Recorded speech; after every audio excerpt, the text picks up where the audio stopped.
Hai, hello, salam sejahtera Malaysia. Selamat datang ke channel Fels Lifestyle. Terima kasih tuan-tuan dan puan kerana terus setia dan terus bersama di dalam channel ini.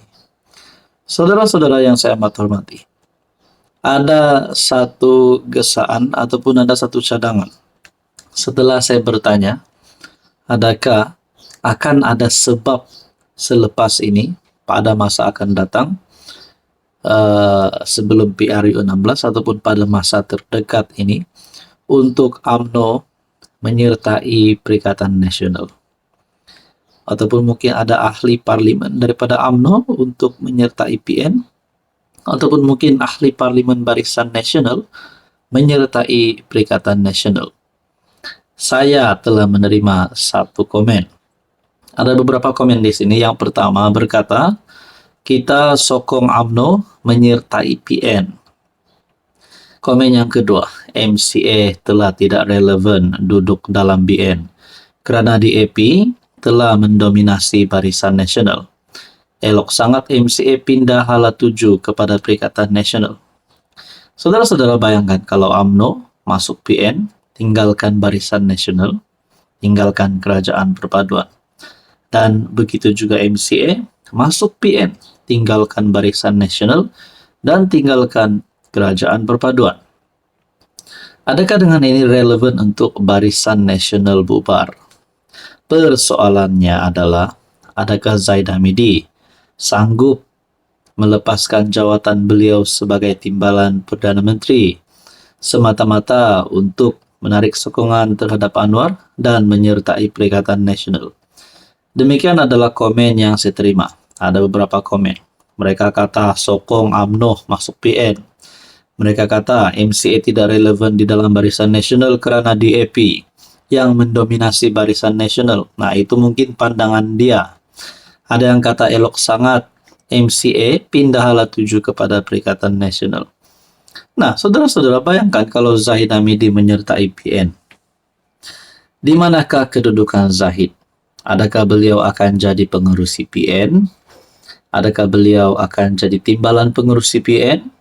Menjadi ketua pembangkang? Ataupun calon Perdana Menteri bagi Perikatan Nasional? Nah, semua ini menjadi pertanyaan dan persoalan paling utama. Tapi, di banyak-banyak persoalan ini, beranikah UMNO ataupun MCA keluar daripada Barisan Nasional dan menyertai Perikatan Nasional? Tuan-tuan dan puan yang saya hormati, berkaitan dengan komen-komen ini, apa pula komen Anda? Silakan komen di bawah. Hai, hello, salam sejahtera Malaysia. Selamat datang ke channel Fels Lifestyle. Terima kasih kerana terus setia dan terus bersama di dalam channel ini. Saudara-saudara yang saya hormati, siapapun juga ahli politik yang kini berada di dalam sesebuah parti, tidak kira beliau pernah memegang jawatan presiden, timbalan presiden, naib presiden, menjadi ahli parlimen, ahli Dewan Undangan Negeri, ataupun mungkin juga menteri dan bekas menteri. Tak kisahlah apa sajalah jawatan yang beliau ada, gelaran yang beliau ada. Sekiranya ingin digulingkan, sudah pasti boleh digulingkan. Nah, saudara-saudara, bercakap tentang Parti Bersatu. Sebelum ini sudah ada wakil rakyatnya yang berpaling tada. Dan terkini pula, ada satu persoalan timbul. 16 ketua bahagian Bersatu, Perak, minta Peja digantikan. Nah, persoalan ini timbul setelah selesainya PRK Dun Ayer Kuning. Adakah di sini terdapat konflik di antara parti dalaman Perikatan Nasional Bersatu dan PAS? Nah, sumber mendakwa mereka telah menyerahkan SD akuan berkanun kepada pimpinan meminta Ketua Bersatu Perak Ahmad Faizal Azumu digantikan. Bayangkan selepas PRK Dun Ayer Kuning, parti yang mengantar calon Perikatan Nasional telah kalah, yaitu parti PAS. Adakah ini disebabkan masalah dalaman di antara Bersatu dan PAS? Nah, sekiranya ada sumber yang mendakwa penyerahan SD kepada pimpinan meminta Ketua Bersatu Perak, yaitu Peja Ahmad Faizal Azumu untuk digantikan, sekiranya benar perkara ini ada, Adakah sebenarnya ini masalah daripada Partipas ataupun sumber daripada Partipas? Nah, kita pun tidak tahu. Pergolakan dalam bersatu Perak susulan isu cadangan pertukaran kursi wakil rakyatnya dalam DUN didakwa semakin meruncing apabila ada akuan berkanun SD meminta ketuanya Ahmad Faizal Azumu digantikan. Perkara itu didedahkan salah seorang daripada ketua bahagian bersatu di negeri itu yang enggan dinamakan. Beliau mendakwa SD terbabit ditandatangani 16 daripada 24 ketua bahagian bersatu Perak yang tidak bersetuju dengan cara Faizal atau lebih dikenali Peja memohon pertukaran tempat antara adun Sungai Manik Zainul Fadzi Paharudin dengan adun Cangkat Jong Nadziruddin Bandi. SD itu minta kedudukan Peja dikaji semula atau digantikan dengan pemimpin lain. Nah, kalaupun bukan tentang PRK Dun Air Kuning, persoalan yang saya timbulkan pula adalah sekiranya Peja keluar daripada bersatu hanya kerana perkara ini. Adakah Peja mungkin akan menyertai Anwar Ibrahim, menyertai kerajaan, masuk UMNO kah, masuk PKR kah, PH kah? Jadi saudara-saudara, apa komen Anda? Hello semua, salam sejahtera Malaysia. Selamat datang ke channel Fels Lifestyle. Terima kasih kerana terus setia dan terus bersama di dalam channel ini. Saudara-saudara, tuan-tuan dan puan-puan yang saya amat hormati, kejutan demi kejutan, siri episod cerita rasuah. Banyaklah cerita tentang rasuah. Berlaku di Semenanjung, berlaku di Sabah, Sarawak. Pendek kata, ada saja cerita dan juga episod tentang rasuah yang kita dengar. Ada saja tangkapan berlaku, serbuan berlaku, ratus juta ditemukan jongkong emas lah dan sebagainya.